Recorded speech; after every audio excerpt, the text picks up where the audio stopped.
जय जय रघुवीर समर्थ. स्वामी भक्तांनो, आपल्या आयुष्यात कधी ना कधी असा काळ येतो जेव्हा सगळे मार्ग बंद झाल्यासारखे वाटतात. प्रश्न खूप असतात, पण उत्तर मिळत नाही. अशा वेळी एकच आधार असतो, श्री स्वामी समर्थ महाराजांचा. आणि स्वामी समर्थ महाराजांच्या पुण्यतिथीचा हा पवित्र काळ 9 एप्रिल ते 15 एप्रिल यामध्ये केली जाणारी विशेष सेवा. स्वामी भक्तांनो, हा काळ खूप खास आहे. हा काळ फक्त एक उत्सव नाही, तर स्वामींची कृपा मिळवण्याची एक सुवर्ण संधी आहे. स्वामींवरती विश्वास आहे का? मग हे तुम्ही नक्की ऐका. या काळात जर तुम्ही श्रद्धेने श्री गुरुचरित्र पारायण केलं, या काळात केलेली सेवा अनेक पटीने फळ देते. तर स्वामींची कृपा तुमच्यावरती नक्कीच होते आणि मनोकामना पूर्ण होण्याचा मार्ग खुला होतो. अडथळे दूर होतात आणि तुमची मनोकामना पूर्ण होते. जेव्हा कोणी साथ देत नाही, तेव्हा स्वामींचा आधारच असतो. तर आजचा हा व्हिडिओ शेवटपर्यंत जरूर पहा, कारण की मी तुम्हाला सांगणार आहे पारायण कसं करायचं, कोणते नियम पाळावेत आणि कोणत्या चुका टाळाव्यात. म्हणून हा व्हिडिओ शेवटपर्यंत जरूर पहा. तर पुण्यतिथी, स्वामींची पुण्यतिथी येते. तर या काळात स्वामींची ऊर्जा सगळ्यात जास्त असते. स्वामी समर्थ पुण्यतिथी म्हणजे स्वामींनी देह ठेवलेला पवित्र दिवस. पण स्वामी कधीच जात नाहीत, ते आजही आपल्या भक्तांसोबत आहेत. या दिवसात केलेली सेवा, जप, पारायण अनेक पटीने फल देतात. कारण की हा काळ ऊर्जा, श्रद्धा आणि भक्तीने भरलेला असतो. म्हणूनच यंदा 2026मध्ये 9 एप्रिल ते 15 एप्रिल हा काळ आपल्यासाठी खूप महत्त्वाचा आहे.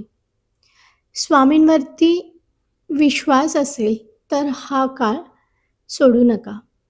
हीच ती वेळ आहे जेव्हा स्वामी तुमचं ऐकतात.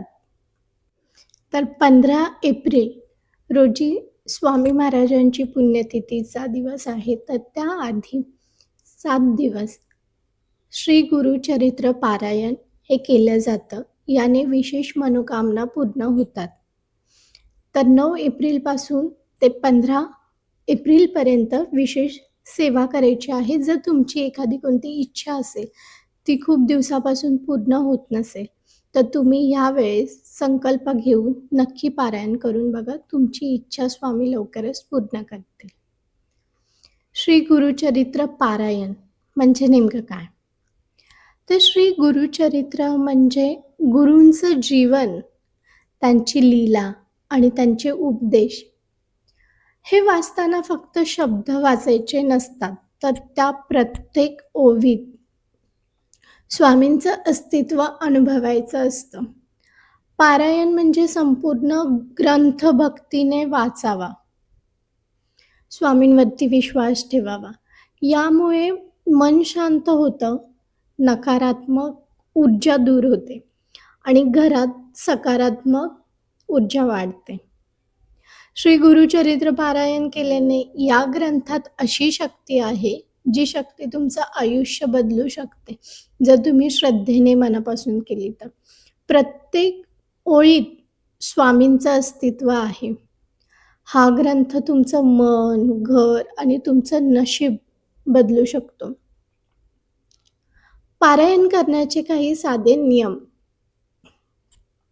पारायण करताय पण नियम माहीत नसतील तर पूर्ण फळ मिळत नाही. नियम काही कठीण नसतात, पण श्रद्धा आणि सातत्य हे खूप महत्त्वाचं आहे.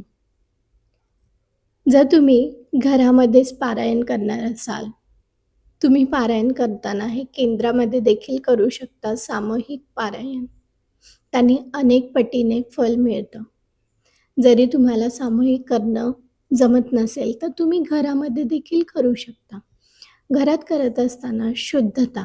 सकाळी स्नान करूनच पारायण करा, स्वच्छ कपडे परिधान करून.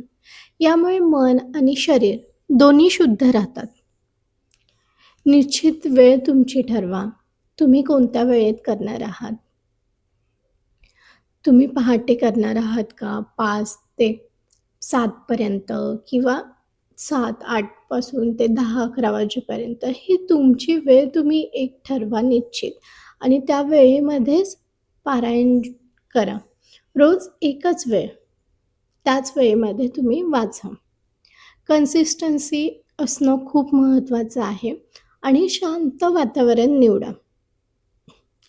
शक्यतो शांत जागेत बसा. मोबाईल दूर ठेवा. श्रद्धा.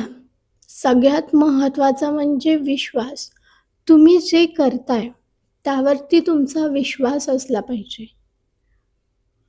मनापासून वाचा, घाई करू नका. तुम्ही श्रद्धेने मनापासून तुमच्या मनातून जी इच्छा येते त्यानुसार तुम्ही सेवा करा.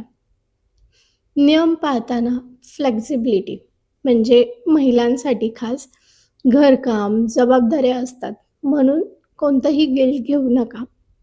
तुम्ही सेवा तुम्हाला जशी ॲडजस्ट होते तशी देखील तुम्ही करू शकता. स्वामी महाराजांना भावना बघतात, ते परफेक्शन नाही.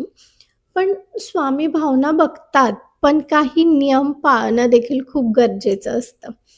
तर हे नियम जर तुम्ही पाळले, तर पारायणाचं खरं फळ तुम्हाला ल लवकरच मिळतं. आणि तुम्ही कोणता संकल्प घेऊन जर पारायण करणार असाल, तर त्याचे काही नियम आहेत. जर तुम्ही सामूहिक करणार असाल केंद्रात जाऊन, तर तिथे ते तुम्हाला सांगितले जातात, की पारायण करण्याच्या आधी तुम्हाला कोणत्या गोष्टी केल्या पाहिजेत. वाचन झालं ग्रंथाचं, त्याच्यानंतर आणखी कोणते ग्रंथ वाचले पाहिजेत. या पद्धतीने सगळे नियम पाळून तुम्ही मनापासून श्रद्धेने पारायण करा. यामध्ये सामान्य चुका केल्या जातात. अनेक वेळा आपल्याला माहीत नसतात, पण आपण काही चुका करून जातो. त्या सामान्य चुका ज्या 90% लोकं पारायण करताना करतात आणि सगळ्यात महत्त्वाचं म्हणजे या चुका केल्यामुळे पूर्ण फळ मिळत नाही. कदाचित तुम्हीही ही चूक करत असाल, म्हणून नीट ऐका. त्याचा परिणाम कमी होतो. आपण फक्त औपचारिक वाचन करतो. मन दुसरीकडेच असतं किंवा कंटिन्युटी तोडतं. वाचन करत असताना मध्येच कंटिन्युटी आपण तोडतो, घाईत वाचतो. तर या चुका टाळा. पारायण करणं म्हणजे ही एक साधना आहे आणि साधनेत शुद्धता खूप महत्त्वाची असते. तुम्ही वाचत असताना प्रत्येक ओळ ही तुमच्या मनामध्ये रुजली पाहिजे. तुमची एक छोटीशी चूक तुमची ऊर्जा डिस्टर्ब करू शकते. जर तुम्ही मनापासून वाचलात तर तुमच्यामध्ये सकारात्मक ऊर्जा, पॉझिटिव्हिटी निर्माण होते. म्हणूनच योग्य पद्धतीने केलं तरच स्वामींची कृपा पूर्ण आणि लवकर मिळते. सेवा कशी करावी? तर बऱ्याच जणांना प्रश्न पडतो, की स्वामी महाराजांची सेवा कशी करायची? कोणती करायची? तर स्वामी सेवा म्हणजे मोठं काही नाही. मनापासून केलेली छोटी कृती ही सेवेसाठी पुरेशी आहे. फक्त पारायण नाही, तर स्वामी सेवासुद्धा महत्त्वाची आहे. साधी सेवा करा तुम्ही. तुम्ही साधं दिवा देखील लावू शकता स्वामींच्या फोटोसमोर किंवा मूर्तीसमोर. नामस्मरण करा.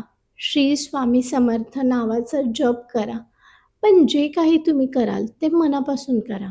मनापासून केलेली छोटी सेवा पण मोठं फळ देते.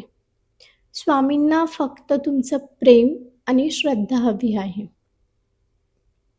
स्वामी भक्तांनो, या पुण्यतिथीच्या काळात जर तुम्ही मनापासून सेवा केली, तर स्वामी तुमचं ऐकतातच आणि असा अनुभव खूप लोकांना आलेला आहे. अनेक सेवेकरींनी त्यांचे अनुभव सांगितले आहेत, की गुरुचरित्राचं पारायण केल्यानंतर जी इच्छा असते, ती लवकरच पूर्ण होते.